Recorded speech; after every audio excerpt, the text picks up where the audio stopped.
Thank you, ladies and gentlemen, for joining us across the vast Louisiana plain where we are ensconced in our perch, elevating the cause of constitutional conservatism daily, slowly but surely draining the Louisiana swamp in Louisiana. My name is Chris. And I'm Danielle, and this is the State of Freedom, brought to you by freedom-loving Louisiana First Patriots. Hello, State of Freedom warriors. You are our family. We're so grateful for you and so humbled that you would just have us along for part of your day. We are so grateful for you. We're only here because of your prayers, your encouragement, and your financial support. If you're looking for a way to support us, to advertise with us, or to send us feedback, please visit our website at freedomstate.us. We'd love it if you'd help us get the word out and spread the reach of the State of Freedom. If you'd like to, please like the show on whatever platform you listen to us, subscribe to it, and share it. And don't forget, we're also on YouTube when we're not busy being censored there, and we're on Rumble all of the time. The links to those are in the show notes and over on freedomstate.us. Moms for Liberty East Baton Rouge Parish Chapter is dedicated to fighting for the survival of America by unifying, educating, and empowering parents to defend and take back their parental rights at all levels of government. To learn more or to get involved with Moms for Liberty East Baton Rouge, email momsforlibertybatonrouge@gmail.com. That's moms, the number 4, Liberty Baton Rouge @gmail.com. The email address is on the Patriot page of our website, freedomstate.us, and it's in the show notes.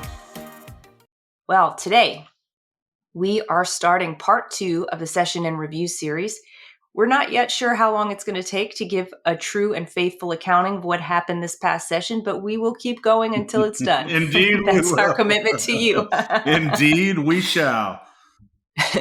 Before we get going, let me read the scripture of the day. It's Matthew chapter 6, verses 31 through 34. And it says, "Forsake your worries.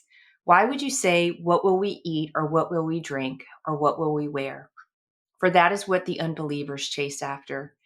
Doesn't your heavenly Father already know the things your bodies require? So above all, constantly seek God's kingdom and his righteousness. Then all these less important things will be given to you abundantly. Refuse to worry about tomorrow, but deal with each challenge that comes your way one day at a time. Tomorrow will take care of itself." And this passage helped me so much this morning just to exhale a big breath out and say, "Okay, Lord, okay, you're the one who takes care of me. You're the one who sees my every need, knows my every concern, and understands the stresses in my life. Help me to do what I can do today. Help me to maximize my day and prioritize it with you and leave the rest up to you." You know, I once had a pastor who told me that the Bible never says that the Lord won't give us more than we can bear. She said it's not a scriptural teaching and cannot be found in the Bible. It's just that religious and well-meaning people have said it for so long that we assume it's true. But it's not. What the Bible does teach is that he will never leave us alone, that he expects us to cast our worry and our cares on him, that we're commanded not to fear and to be anxious for no reason. And it promises us that if we are yoked to him and walking synced up in partnership with him, his yoke is easy and his burden is light. The scripture says that he daily carries our burdens for us. The key is releasing those to him and not trying to carry them ourselves. So let me encourage you to take that big, deep breath, exhale it out, and say, "Lord, thank you for carrying my burdens and knowing what concerns me. I will leave them in your very capable hands."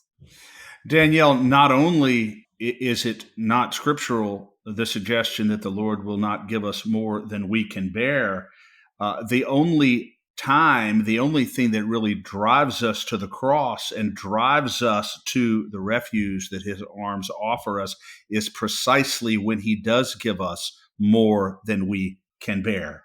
Because Paul said, "It is in our weakness that your strength is made all the more powerful." And how do we recognize our own weakness unless we come face to face with the realization that this is more than I can bear?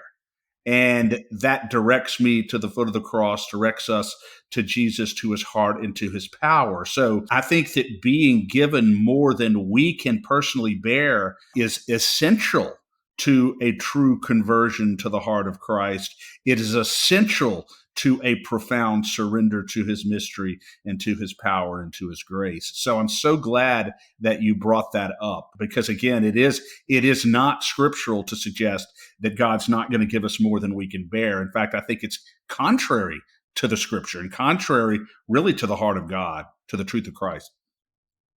Well, and I think, Chris, that it's not necessarily God who's giving us the things that we can't bear, right? I mean, every good and perfect gift comes down from the Father of heavenly lights. But our sin, just our sin, is more than we can actually bear ourselves, and He has already borne it for us. The pressures and the lies and the attacks of the enemy are more, a lot of times, than we can bear, but He helps us, and He's given us everything we need to push back against that, to resist the devil, so that he would flee from us. So I think that God does the maybe the saying would be better said, God does not allow you to take on more than you can bear, but because I don't think that he's the one giving it to us, but we are the ones who have to give it to him.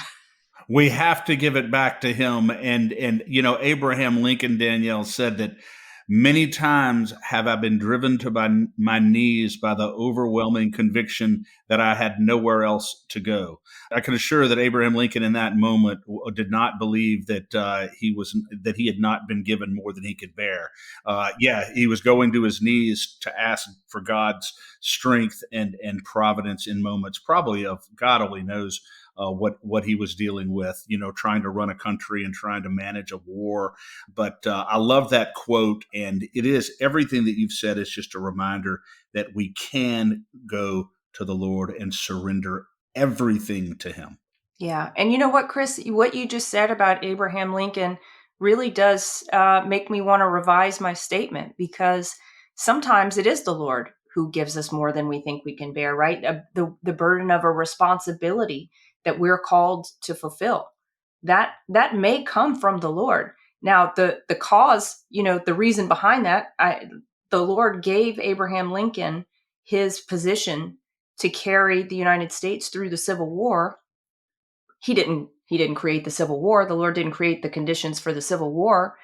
But all that to say, yes, actually, maybe the Lord is, in some circumstances, giving us more than we think we can bear, because the burden of responsibility He's put on our life, because of the calling He's put on our life, may be very weighty. So, that too is true. Yeah. And again, circumstances where we feel overwhelmed are really the only times I think that our hearts are truly open and receptive to the mercy and the grace of God. People who feel strong in their own power have this delusional sense of self-sufficiency. Very, very hard for the Lord to break through that. We really have to be almost broken. We have to be almost crushed. I mean, the psalmist says, Danielle, that the Lord is close to the brokenhearted and will never spurn those who are crushed in spirit. And I really do believe that it is a crushed and humble spirit that really is the fertile ground for God's healing and grace. Yeah, that's true. That's true, Chris. Well, why don't we get going on the bills that we have to talk about today? We're bringing you more good news, of course, more frustrating news, and I think some things that y'all might find funny along the way as well. So let's get started on the topic, Chris, of personal liberty.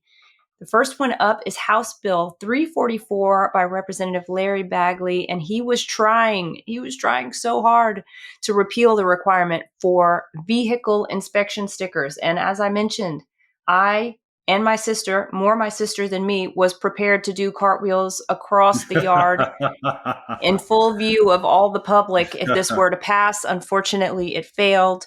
It died in House appropriations, and I guess that pretty much tells you everything you need to know. Yeah, tells me everything I need to know. And anytime bills that or anytime laws that generate revenue, both for the people of the little outlets that give out the inspection stickers, and also that cause revenue to be generated to the state, there's going to always be pushback when you eliminate those kinds of regulatory requirements because people make money off of it. But it is a bill that is important. Hopefully, Representative Bagley will bring it back next year and we can get this onerous inspection sticker requirement off the backs of Louisiana citizens. Yep. And I'm hopeful that when the legislature has some more flexibility, Chris, in the budgeting process, which, Representative Amade mentioned on a recent interview with us that she thought the governor may be inclined to call us another special session, God help us all, before August, before mid-August anyway, to address some of those issues with the Constitution that hamstring the legislature's flexibility to appropriately manage the budget. Once that flexibility is in place, I think bills like this may have a better chance. But right now, the environment probably is not too good for something like this. Well said. All right. Well, next up is a completely and utterly different topic, but also within the realm of personal liberty. And it's House Bill 234 by Representative Delisha Boyd. And it would have made gender identity and sexual orientation protected classes of employment, making people who identify that way completely impossible to fire. And Danielle, this is a bill that LACAG felt very, very strongly about. I testified against this legislation. It would have been horrible for small businesses and employers in Louisiana, would have driven them out of the state, would have created a presumption of discrimination against them if they simply made a decision not to hire someone who identifies as a gender or sex opposite from their biological sex, and would have created a flood of lawsuits, flood of demands from lawyers. It would have just created an untenable environment for small businesses to work in when they are not free not to hire people who identify as men who are women, women who identify as men, and suddenly that's a protected class in Louisiana. No, I told them before the committee that if you want to drive businesses out of the state of Louisiana, then pass this bill because it's a horrible piece of legislation. And so fortunately it was killed in committee, and hopefully this won't be coming back. But if I know Representative Delisha Boyd, I would not be back. I would not be surprised if it's back next year. But for now, dead and gone, thank God. Thank goodness. All right. Well, next up was Senate Bill 294 by Senator Hodges.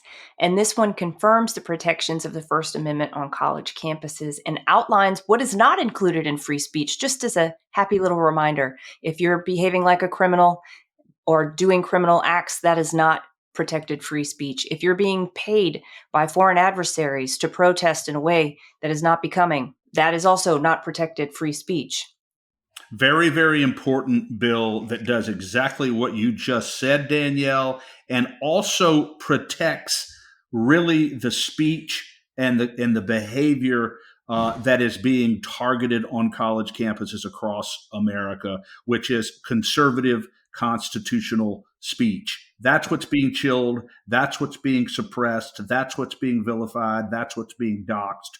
And it is so important that in Louisiana, because of this legislation, that speech will be protected, and the kind of quote unquote speech that is being funded by sinister leftist groups and subsidized by those groups, criminal activity, criminal speech, is not going to be considered free speech on Louisiana campuses. This is a pushback bill, very, very important for those reasons. Yep. And I think we saw some really great responses from college students with the Gaza protest, right? Like there were many students who rose up on behalf of the flag, on behalf of Israel, on behalf of America, and said, we're not going to tolerate this intolerant behavior against an entire people group. That's not what we stand for.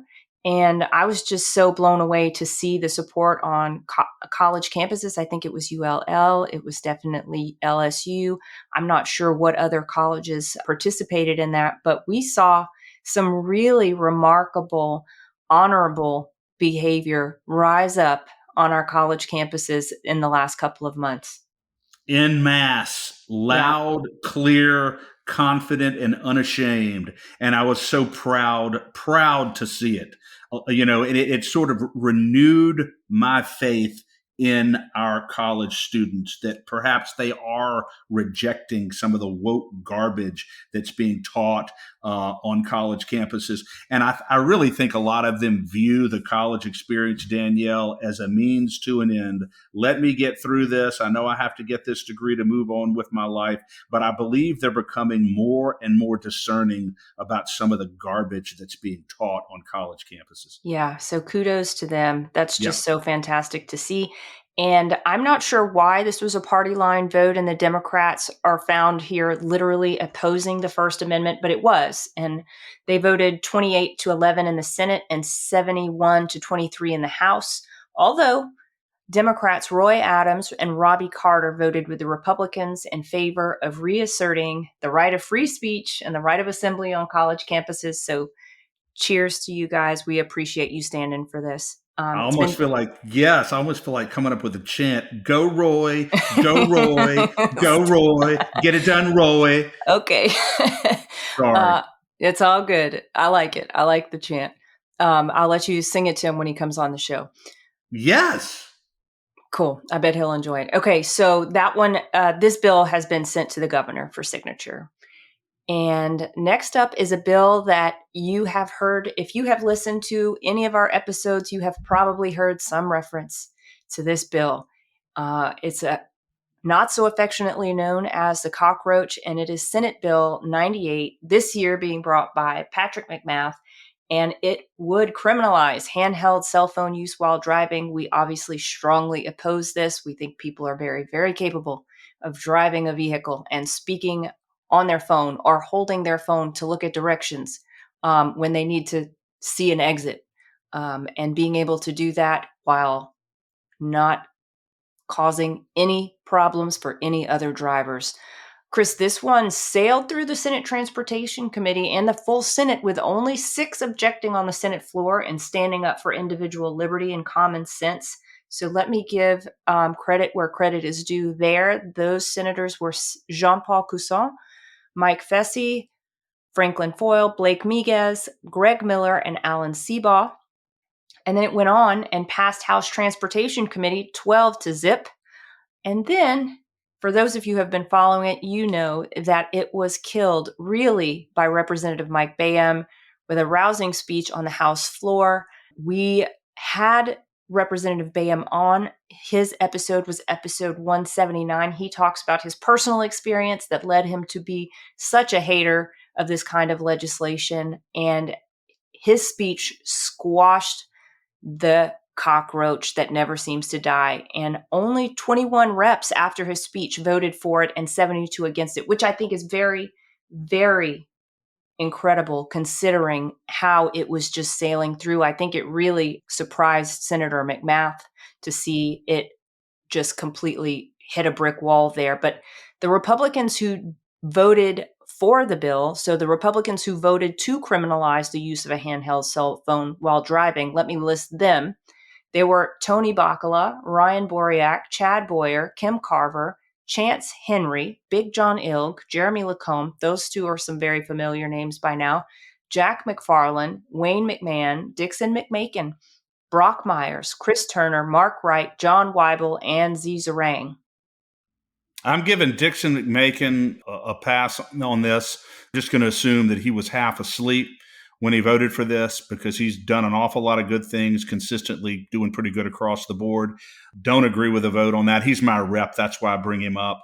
Danielle, we got really engaged on this legislation. Once it got over to the House floor, we were in touch with Representative Bayham, asked him to speak about this at the well.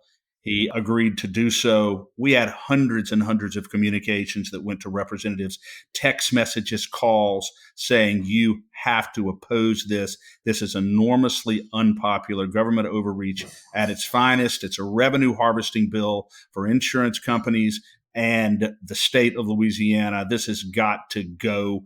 It is horrible. And fortunately, it died ignominiously on the House floor, although there was an effort after the fact to amend Representative Baham's bill on the Senate floor to attach McMath's cell phone bill. We caught wind of that, and ultimately it did not get through concurrence on the House side. The bill is over and done for another year. I would like to launch a campaign on this, Danielle, to discourage them from ever bringing this bill again. I'm sick and tired every year, this cockroach coming through our legislature, them trying to criminalize the use of a handheld cell phone in vehicles. I'm sick of it. It's time to go. We don't want it. End it. Yeah. Well, and it takes up so much time and energy to kill this stupid bill every year when we could be making big moves forward, right? Why do we have to be beating back against terrible legislation brought by conservative senators and representatives whenever we could be moving the ball forward? So that's the other upsetting piece of this. But anyway, the deed is done. The bill It's is done. killed. We killed it, and very, very thankful to have done so. Yes, absolutely. All right. Well, next up is another bill brought by Senator McMath, and this is one we're super proud of. It's Senate Bill 165, and it sets parameters around medical non-compete agreements. Yeah. And, all the senators and legislators, they're all a mixed bag. They don't do everything perfectly. But Senator McMath did this very well in eliminating non-compete agreements except in limited circumstances for doctors, and it would apply to primary care physicians, general family medicine doctors, pediatricians, and general OBGYN doctors. And it says basically that if your employer subjects you to a non-compete agreement within the context of your employment contract, that non-compete cannot exceed longer than your employment contract. If it's a 3-year contract, that non-compete ends when your employment contract ends. And if the contract is terminated prior to the term, the 3-year term, or whatever it is, then the non-compete under no circumstances can extend more than 2 years after that. So let's say you have a contract with your employer as a doctor, and you're into it a year and a half or whatever, and the doctor terminates the contract. That non-compete cannot exist more than 2 years from that date. And so this really will help frontline doctors to be able to continue to support their families, to continue to get gainful employment, maybe open up their own clinics after they leave the employ of a big hospital or a big medical conglomerate. So it's a very, very good bill, and we're very, very pleased that Senator McMath brought it and got this through. Is it a perfect piece of legislation? No, because we would like to eliminate non-competes altogether when it comes to doctors. However, it is a very good start and one that can be built upon in next year's session. Yep, and it passed both chambers unanimously, which is not something that happens too terribly often. It was signed by the governor on May 23rd and is effective on January 1st, 2025. So doctors, be looking out for that. That's great news for you.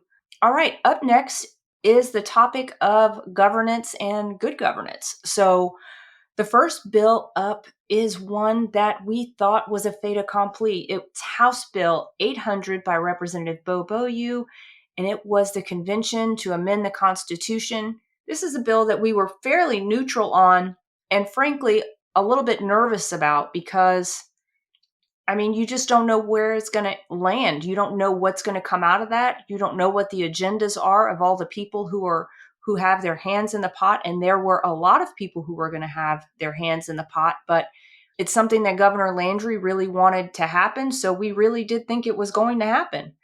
It left the House on a party line vote of 75-27, with a few Democrats joining in favor of it. They're Roy Adams, Chad Brown, Robbie Carter, and Dustin Miller.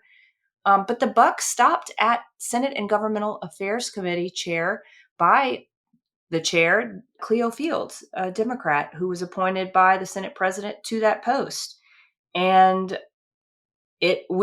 everything ground to a halt. We saw it there for a couple weeks, and people kept thinking it was going to move, but it just didn't move. Yep. Governor Landry, this was a centerpiece of his agenda to get this constitutional convention. Senator Cleo Fields had a different view on it and killed it in Senate Governmental Affairs. No question about that.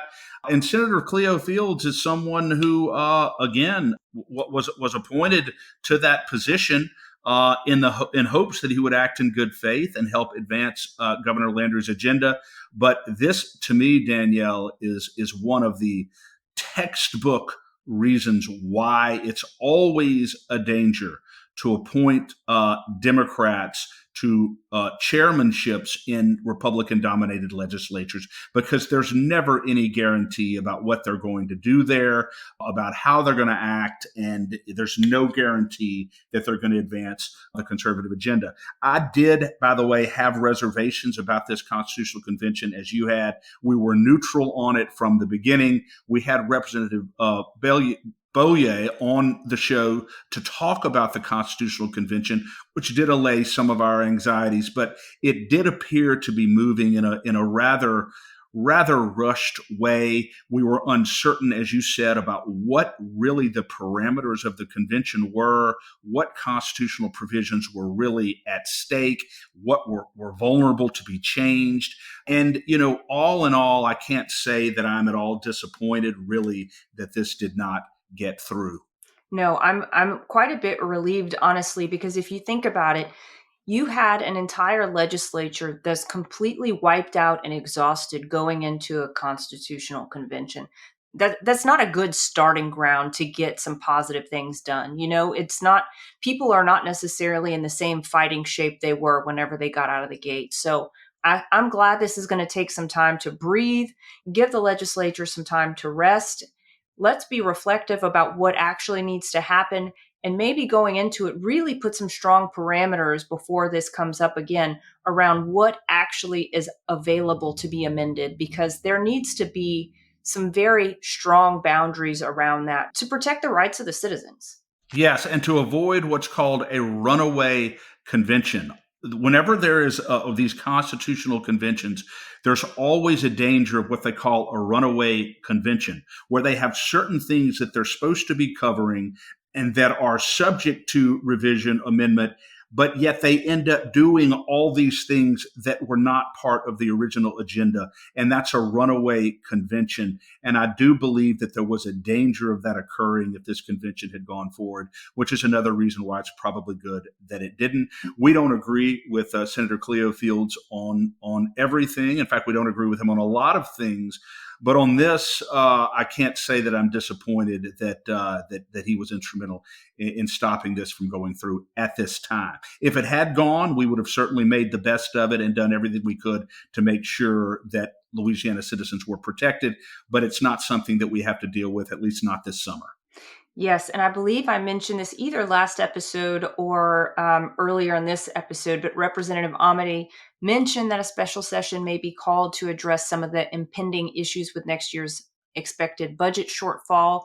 In order to get that on any of those changes onto the ballot this November, it has to happen before mid-August. So Secretary of State has to have it in her hand, whatever they come up with, whatever bills that are proposed constitutional amendments by mid-August. So we will be keeping an eye out for that, and it may just happen.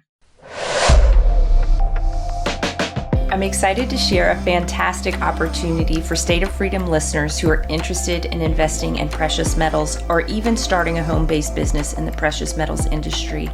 Metal Stacks is a precious metals collectors club where you can buy your metals at the best prices on the market, actual dealer cost. They are beating the big sites. They have no credit card fees and no minimums.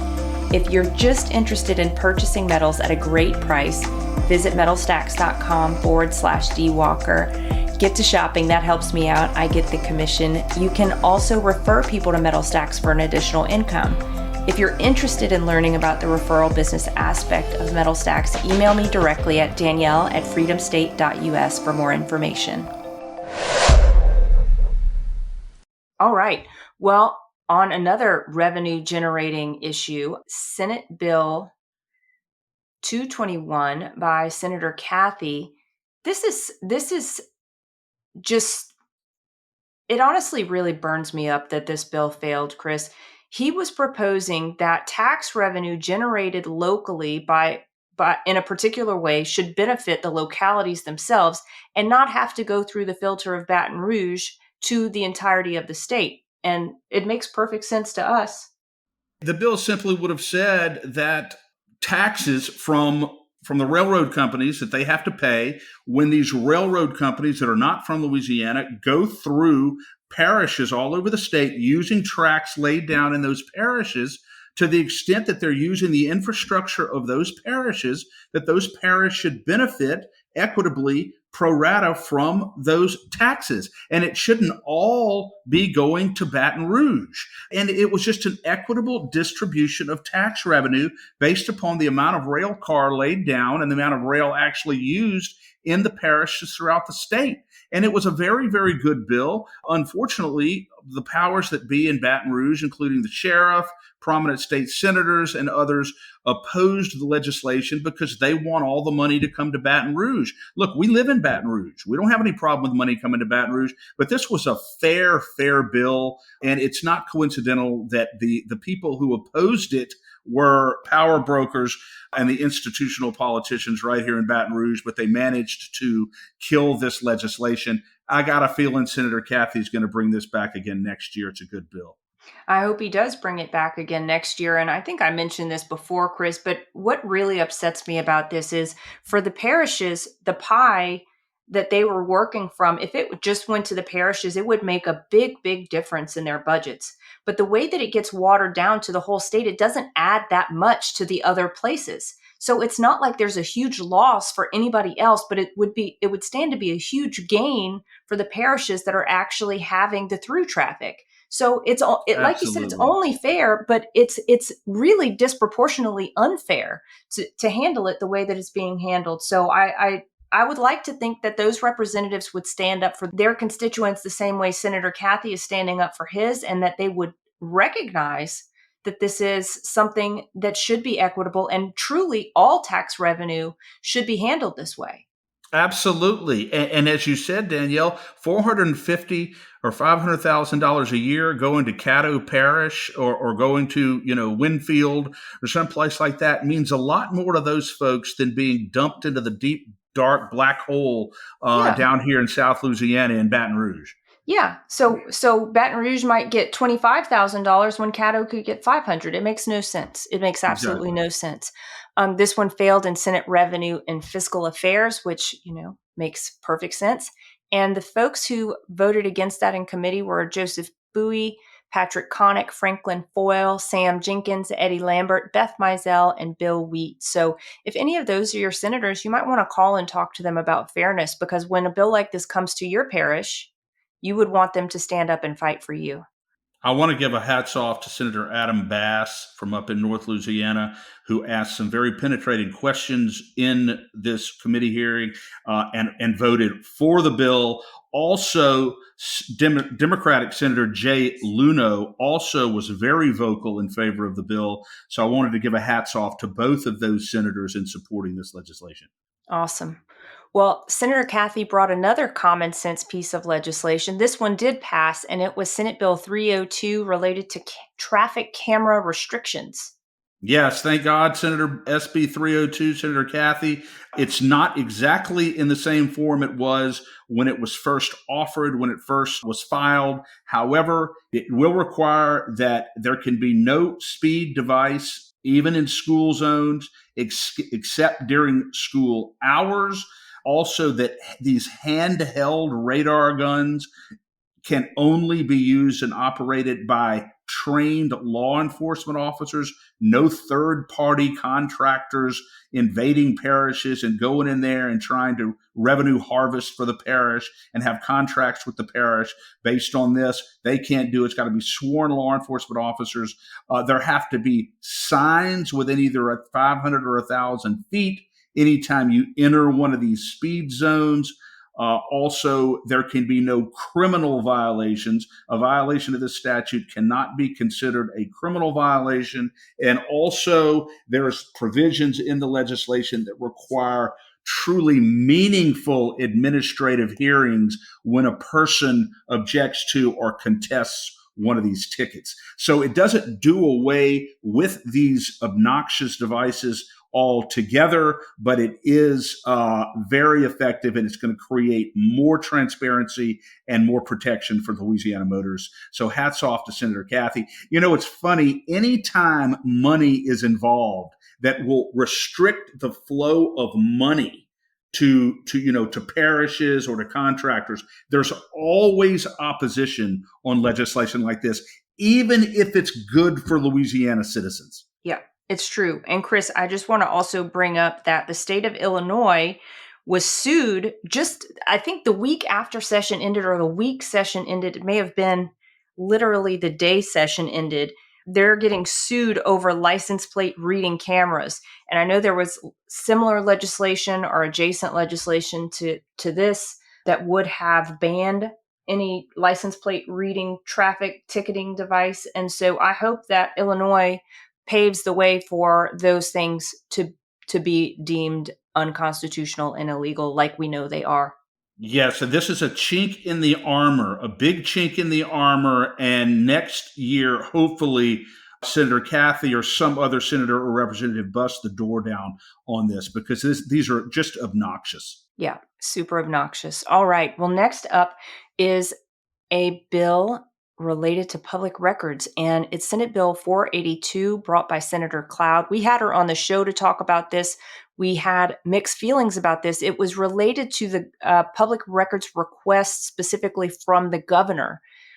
This bill made it out of Senate and Governmental Affairs in a 7-2 vote, with Democratic Chairman Cleo Fields joining the Republicans in support. It never made it to a vote on the Senate floor, really, I believe, because of strong public opposition to what was widely viewed as a bill to hide what the governor was doing. Yeah, and it really would have ultimately. We made some suggestions to Senator Cloud on how to amend the legislation to make it less broad, to make it more surgical with regard to records that could potentially be withheld. Those amendments never made it on to the legislation, and the bill, even from our perspective, Danielle, was perceived, and I know it's perceived more broadly in the public, as a bill that simply would have hidden records that the Louisiana citizens have a right to know, governor's records have a right to know about, regarding the formulation of public policy. Initially, we did support the legislation, conditioned upon it being amended appropriately. It wasn't. And so we withdrew our support for the bill. We tried to give, Senator Cloud the benefit of every doubt. I know she was acting in good faith, but she was being pressured from every direction. Ultimately, we were able just to basically, the bill just kind of died on the vine in the Senate, which is good enough for us. Yeah. And, this was really a losing, she was kind of dealt a losing hand on this, right? Because she was carrying a bill really for the governor that was just wildly unpopular. I think, the headlines about it made it look like the governor had something to hide. Of course, the mainstream media has it out for him to start with. So she really had an uphill battle with this. And Chris, honestly, even if she had made those amendments, I think the public narrative around this bill was a huge, huge stinker for her. Yeah, and I do not believe that Senator Cloud has any desire to conceal public records from Me either. Louisiana citizens. I Yeah. think that she is an open and transparent senator. She was just in a very difficult position. And if she decides to bring the bill next year, or someone else brings it, hopefully it can be crafted in such a way where there's absolutely no question that Louisiana citizens are not going to be deprived of records that they have a right to know regarding public policy and the formulation of public policy. Yep. And really, Chris, these public records bills need to be crafted. The ones that would conceal public records need to be crafted extremely narrowly, as you said, and their transparency, what gets concealed needs to have a very short time period on it, because otherwise the public has already lost so much faith in the government for good reason. And the same thing is happening with House Bill 461 brought by Democratic Representative Stephen Jackson, and it is the public records bill related to municipalities and parishes, which would conceal negotiations of parish contract jobs that are upwards of $5 million. I know we've talked about this a lot recently, but it is still something that the governor could veto if he wanted to veto it, and we have been pushing very hard to see him veto it.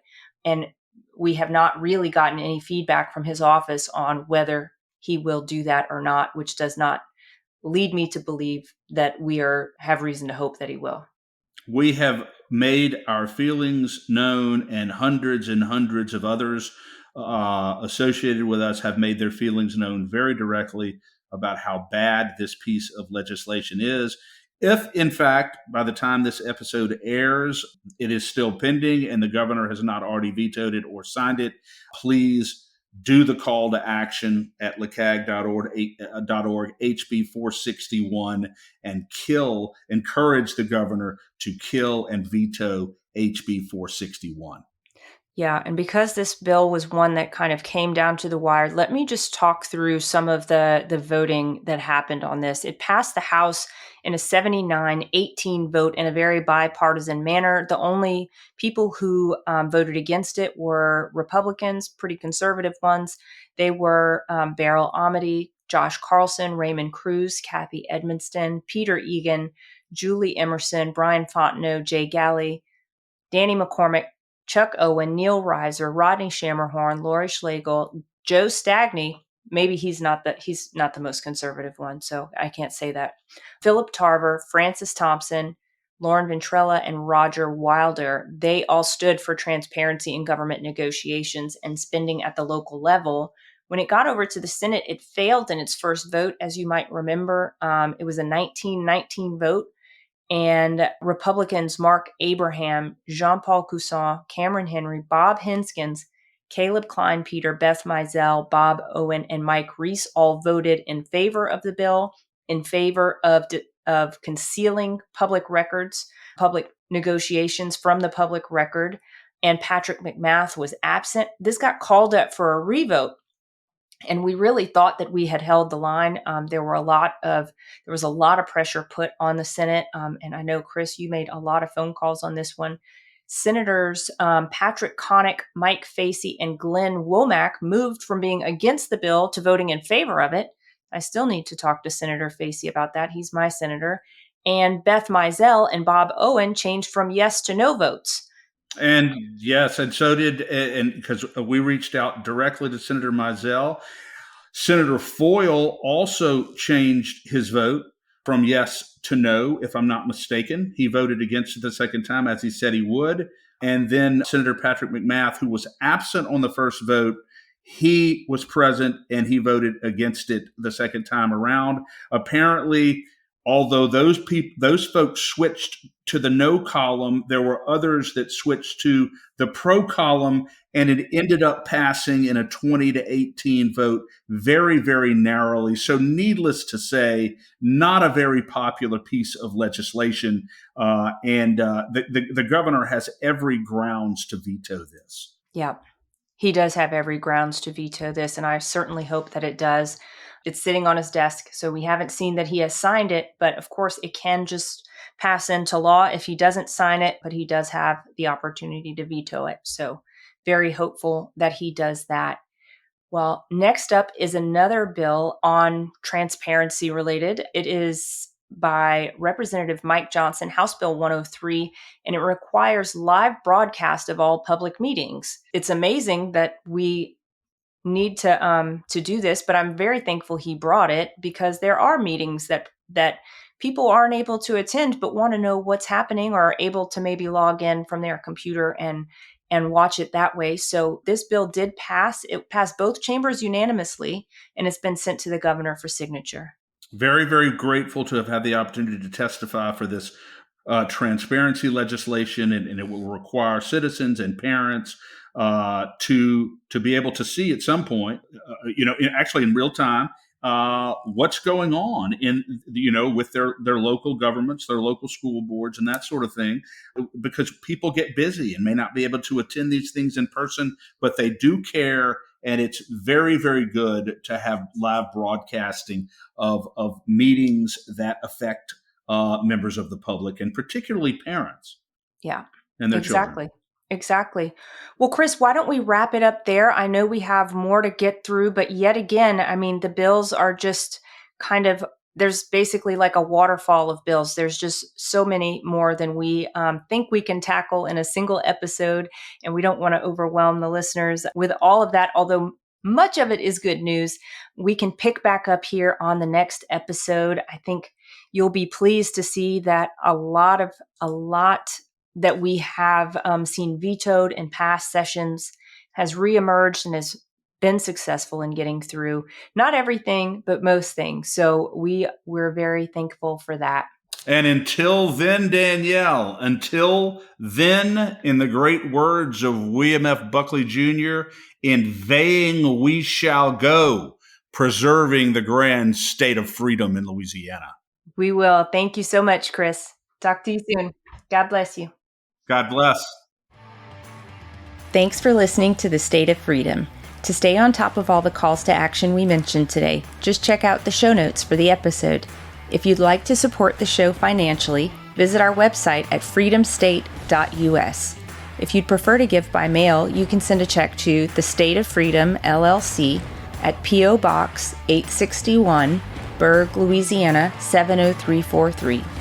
If you own a business in Louisiana and are interested in supporting our show by advertising, please email us at info@freedomstate.us.